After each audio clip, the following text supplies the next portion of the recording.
If you opened VS Code recently and Kilo looked a little different, you're not crazy. This is our rebuilt extension, now generally available. In this video, I'm going to provide a brief overview of some of the new extension features and also drill into 4 things that users have specifically been talking about, like where configs live now, how checkpoints and the new diff view work, where auto-approve settings are and how those work now, and why agent manager and subagents are a big deal. Let's do it. One of the biggest differences you'll notice is how providers are configured now.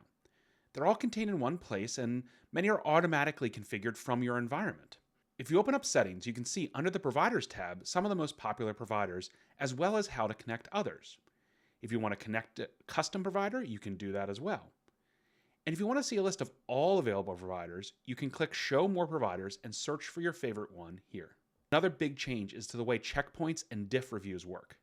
Today's agents can move really quickly and make changes autonomously, but we also want to balance that with human-in-the-loop controls.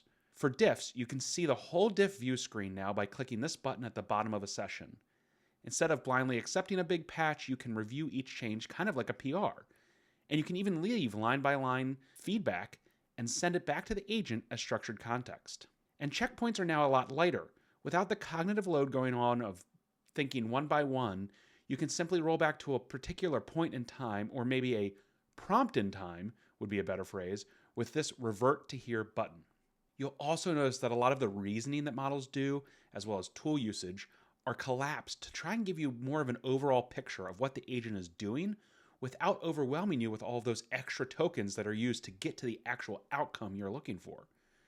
But you can always go back and open the details or collapse them with the arrows in the chat. Last, but certainly not least, let's talk about Agent Manager. This is the architectural reason this release really matters. The extension now shares the same open code server core as Kilo CLI and Kilo Cloud. That unlocks parallel tool calls, parallel sub-agents, and one engine across all of your surfaces. Agent Manager is basically mission control. You can run multiple agents in parallel with one implementing, one testing, one documenting, or you can run them on different work trees so that you can have multiple things going on at once.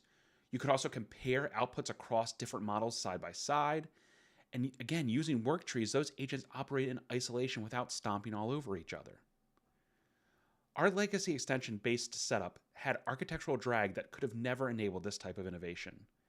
This one is built for parallel execution and cross-surface continuity. And that is where agentic engineering is going, and that's the real reason for the switch. Before we wrap up, a huge thank you to everyone who's been sending feedback this first week on GitHub issues, PRs, and in Discord. Seriously, that feedback has been incredibly valuable and is directly shaping what we're shipping. If you hit any bugs or rough edges or workflows that feel off, please keep sharing them with us. Use GitHub for issues and tracking the fixes that we're working on, and you can use our Discord for quick feedback and discussions. We're moving fast at kilo speed, and yes, we're in a transition period right now. Some things are still being tightened up as we scale this to everyone, but the direction is the right one. One shared core across your CLI, VS Code, JetBrains, cloud.